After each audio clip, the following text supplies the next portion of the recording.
studying about communication with me. Till now, we have finished what is communication. So, let me remind you first. Communication is the process of sharing one's ideas, information, knowledge to other person. Then we studied the process of communication, how communication is done. So, we have gone at large about the process of communication and its characteristic. You can see this in the video on my channel. And then we have started the types of communication. There are basically two types of communication: verbal communication and non-verbal communication.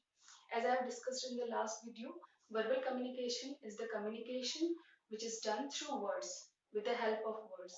जो हम words के सहारे से करते हैं, जब हमें अपना कोई आइडिया शेयर करना हो दूसरे के साथ और उसको शेयर करने के लिए हम अपने मैसेज को वर्ड्स के रूप में इनकोड करेंगे और तब उस रिसीवर तक भेजेंगे, then that is verbal communication. And today we will be dealing with the non-verbal communication कि non-verbal communication क्या होता है और कैसे होता है. As you can see, verbal word, non-verbal opposite of verbal. मतलब in this type of communication we do not take help of words. You know, 95% of the time we use this non-verbal communication. We do not take help of words for conveying our meaning, and many times when we use words, then also the most prominent factor of our idea share is the non-verbal way. जब भी हम communicate करते हैं, we do use words, but कभी कभी क्या, most of the time it happens कि हमारा जो non-verbal way of communication होता है, जो हमारा non-verbal aspects होते हैं, वो हमारे verbal को support करते हैं, and it play a very vital role in modifying the meaning of what is said through words. So that is why non-verbal is very important. जो हम बोलते हैं, अगर हमारा non-verbal उस verbal को support नहीं करता, तो it changes the meaning of the verbal thing. Suppose जब आप अपने फ्रेंड से पूछो कि हाय हेलो कैसे हो, तो वो फ्रेंड बोले ओह हम तो बहुत अच्छे हैं. तो जब वो बोल रहा हम तो बहुत अच्छे हैं, तो उसके जेस्चर्स, उसके पोस्चर, उसके फेशियल एक्सप्रेशन से भी पता चल रहा है कि वो बहुत अच्छा है. तो वर्ड्स प्लस ये जो नॉन वर्बल वेज थे, जेस्चर, पोस्चर, फेशियल एक्सप्रेशन, जिसे वर्ड्स नहीं निकल रहा, वो भी सपोर्ट कर रहे हैं वर्बल को. तो जो भी कन्वे किया गया वो 100% पहुंच गया रिसीवर तक. लेकिन अगर वहीं एट द सेम टाइम अगर आपका फ्रेंड बोले हम खुश हैं, तो इट्स लाइक यहाँ पर जो वर्ड्स है उसको उस फ्रेंड का नॉन वर्बल मीन्स, जैसे कि हाथ खोल कर बोलना, फेस पर स्माइल लेकर के बोलना, वो सपोर्ट नहीं कर रहा है. तो हम वर्ड पर नहीं जाएंगे, फिर हम उससे पूछेंगे कि अरे भाई क्या हो गया, तुम इतने सैड क्यों लग रहे हो.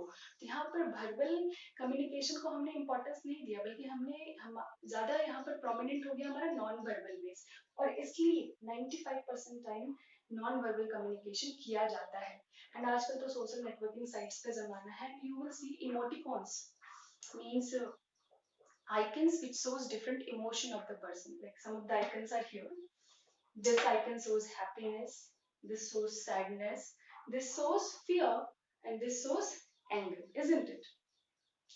We take the help of these emoticons on our social networking site like Facebook, WhatsApp, Instagram to to communicate our ideas more prominently, ज्यादा प्रोमिनेंटली और ज्यादा अच्छी तरीके से कम्युनिकेट करने के लिए हम वहां भी नॉन वर्बल वेज का यूज करते हैं. So non verbal communication is very important while communicating. Our non-verbal means our body movement, gestures, everything should support our verbal. Then only communication will be successful. Otherwise, the communication will not be successful if verbal is not supported by non-verbal.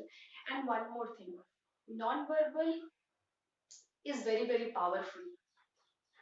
इसे words का सहारा नहीं चाहिए, लेकिन words verbal को इसका सहारा चाहिए. अगर आप बस ऐसे मुंह लटका कर बैठे हो तो लोग समझ जाएगा आप दुखी हो. बोलने की कोई जरूरत नहीं है, because this non verbal is very powerful. लेकिन अगर आप कुछ बोल रहे हो और उसमें आपका नॉन वर्बल सपोर्ट नहीं कर रहा है, तो वहां पर मीनिंग जो आप बोल रहे हो वो उतना ज्यादा पावरफुल नहीं होगा. Now we will go through the types of non-verbal communication. There are basically three types of non-verbal communication. These are kinesics, proxemics, and paralanguage.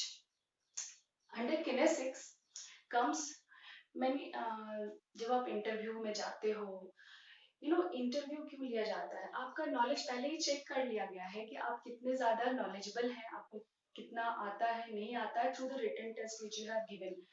जब आप इंटरव्यू में जाते हैं तो वो आपकी पर्सनैलिटी को देखते हैं कि आप एक्चुअली में हो कैसे, और उसे जांचने के लिए वो इंटरव्यू लेते हैं। और इंटरव्यू में भी किस चीज़ पर ज़्यादा फोकस किया जाता है? आपके नॉन वर्बल कम्युनिकेशन पर।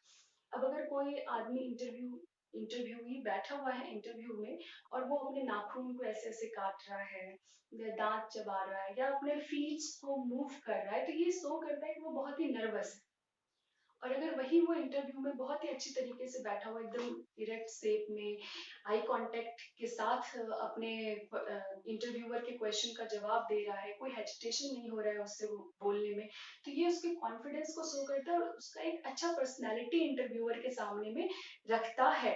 Non verbal communication and in kinesics we study these type of non-verbal ways only. The shuffling of feet, head movement, handshake, sitting and standing posture. These comes under the kinesics type of non-verbal communication. Then we have proxemics.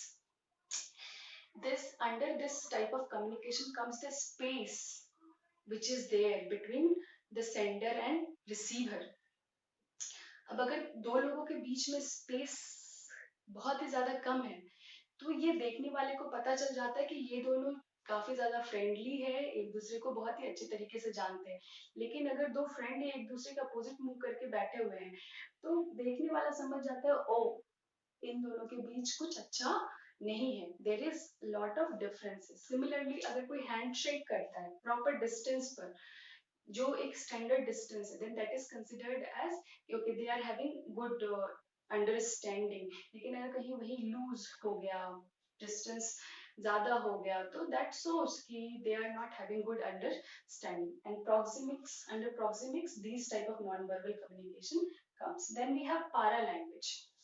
Language use of words, जिसमें कि words का use किया जाता है। Para language होता है यहाँ पर हम वर्ड्स यूज नहीं करते हैं बल्कि हमारा बोलने का तरीका, the tone of our speech, intonation, कहाँ पर हम हाई हो रहे हैं, कहाँ पर हम लो हो रहे हैं, हेजिटेशन उसमें आ रहा है या नहीं आ रहा है, हमारा फेशियल एक्सप्रेशन, just हमारा gesture also, these all comes under para language. It supports the language. ये हमारे language जिस भाषा में हम communicate कर रहे हैं उसको support करता है। जैसे एग्जाम्पल के तौर पर हम ले सकते हैं, हमें किसी को बोलना होगा वेल डन, तो we will say it in a loud voice and in a proud voice. हमारे स्पीच में हमारा जो पीच है वो थोड़ा हाई होगा एंड थोड़ा सपोर्टिव होगा। तब हम अगर वेल डन बोलते हैं तो जो ले रहा है उसे भी समझ में आएगा अच्छा इसने मुझे शाबाशी दिया। लेकिन अगर हम बोलते हैं वेल डन, मतलब इट शोज कि आई एम क्रिटिसाइजिंग, मैं उसे क्रिटिसाइज कर रही हूँ, नॉट एक्चुअली मैं शाबाशी दे रही हूँ। सो दिस कम्स अंडर पारा language. These are the big, most important three non-verbal communication, and this is all about verbal and non-verbal communication. Thank you.